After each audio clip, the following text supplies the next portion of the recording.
This is probably the most progress that I've seen with construction since this whole process began. Let's take a look at what's new this week.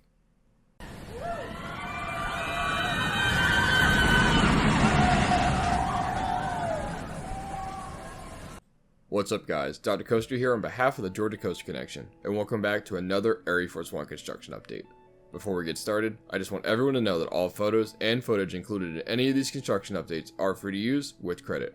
I'd also like to thank my Georgia Coaster Connection partner Christopher as we gathered this content together. I'll link his pages down below. P.S. I've got a special announcement at the end of this video that you're not going to want to miss. Stay tuned. Anyway, RMC and Fun Spot remained very busy this week as the local kids have started heading back to school. I got some tips as to what to be expecting this week, but I was still shocked at the amount of progress that greeted me upon entering the park. Last week, RMC continued prep on the Raven Truss dive and continued taking the straightaway vertical, all while Fun Spot officially announced a new ride and continued work on their new parking lot expansion. So just like that, I once again returned to Fun Spot Atlanta on Saturday, August 6th, and I actually took a couple of my GP friends along this visit that hadn't seen the park in years. They were thoroughly impressed at what Fun Spot has done with the place, from ArieForce One all the way down to the parking lot. The same parking lot which was getting closer to being paved last week, and now there's a fresh coat of asphalt across the entire thing. There's no word on the current parking lot, but I'm sure its fate will soon be the same as what we are seeing here. Fun Spot has a huge vision for this park going forward, and this parking lot is the beginning of the infrastructure that's necessary to support those ambitions. Moving away from the parking lot, let's jump into the meat of this update. ArieForce One. As you all know, I make it out here every week to check in on the progress of the ride, and typically start right here behind the arcade to see if there's been any new shipments or progress towards the barrel roll and chili dip. Since this track was all placed, efforts have predominantly been put up in front of the arcade, and this week was no different. Before journeying up front, however, I was sure to check out the storage area back in the woods. I'm not able to get the clearest view, but it appears that the same pieces of track that I mentioned last week are still back there in storage. From the back of the park, I headed up to the front of the park to check in on the barrel roll and chili dip.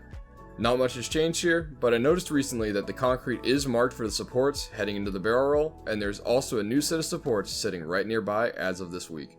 Speaking of supports, as has been a trend in recent weeks, RMC has even more supports spread out along ArieForce One's layout this week. Last week we saw these supports laying around waiting to go vertical, but this week they were joined by a lot more.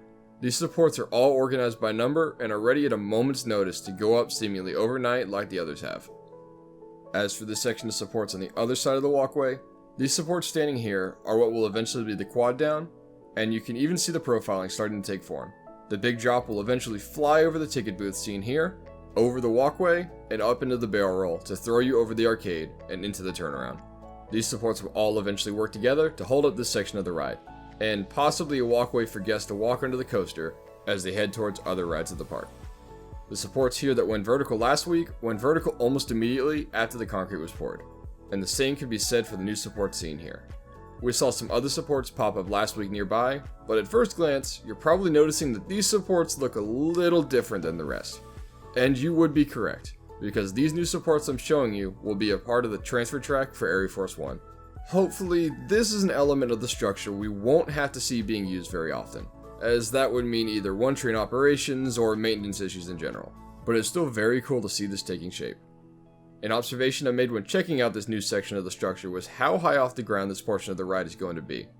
This also means the ArieForce One station will likely be a similar height, and for good reason, because it was when I started to head down towards the Raven Truss dive that I noticed something else entirely new that a lot of us have been waiting to see. The beginnings of the pre-lift section. Not much was known about this section of track beforehand, but it appears that we will have a couple of bunny hills to traverse before beginning our climb up the lift hill. RMC loves these pre-lift sections, and I'm excited to have this as a little appetizer before each ride. And now, without further ado, I present the Raven Truss dive. We had seen signs of this going vertical for about a month now, and got some slight glimpses of it over the past few weeks, but we hadn't seen it topped off until now. We saw the remaining supports get placed nearby last week, and knew this was coming, but wow, look at how tight that dive is. Not only that, but now we can truly appreciate just how insane that outwards pop is going to be before plummeting down to ground level.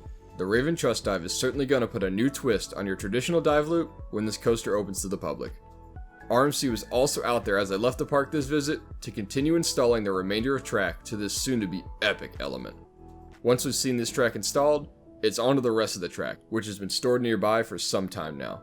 I don't know exactly how much track is on site and how much would still have to show up on site, but take a look at these shots. Track is pretty much lined up from the Raven Truss dive down to the future side of the station. This entire front portion of the ride already will have track in place, meaning that this will pick up at the exit of the 0G stall and likely complete most of the straightaway when combined with all the supports that I showed you earlier. The construction from here on out appears much simpler than what has already been completed, and it's going to hinge on inspections and testing at this point. There is still the portion over the building, but that should be pretty similar to the stall, which didn't take long at all to get installed. RMC should be able to finish down this home stretch strong and hopefully get this ride open for us to enjoy this fall. Now, while I've got you on the topic of coasters, I've got an update from the park on Screaming Eagle and the flyers coming to the park soon. Last week, I reported that Fun Spot had officially announced their flyers and they would be receiving the name Screaming Eagles. This got me wondering what the future of the Screaming Eagle coaster would be, and I got an answer from Fun Spot this week. Screaming Eagle isn't going anywhere, as expected, but going forward, Screaming Eagle will be known as Hurricane, the same as their E&F High Miler at their Kissimmee location. So what you are seeing here on screen is Christopher getting a Zen ride on Hurricane. Everybody say hi, Christopher! The park map has also been updated on the park's website to reflect this change, as well as adding ArieForce One, and it appears there will be a large Fun Spot logo adorning the Outer Banked Airtime Hill, which will be an amazing way to welcome guests to the park. I don't think I could come up with a more incredible way to enter the park each week. As promised at the top of the video, I've got a special announcement. Actually, I've got a couple, so bear with me. For one, my first vlog is edited and will be up in a few short days, so I'm excited to share that with you.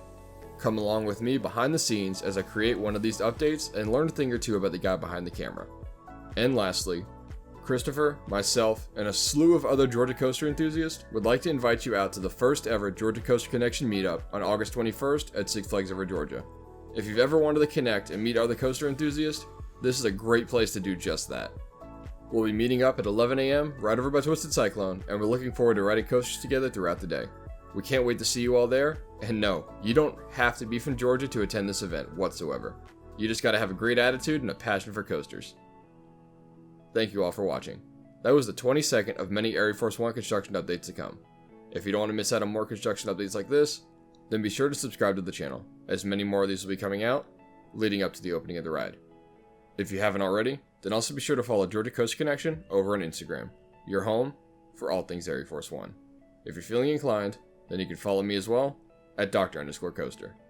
Thanks again for watching, and I'll see you in the next one.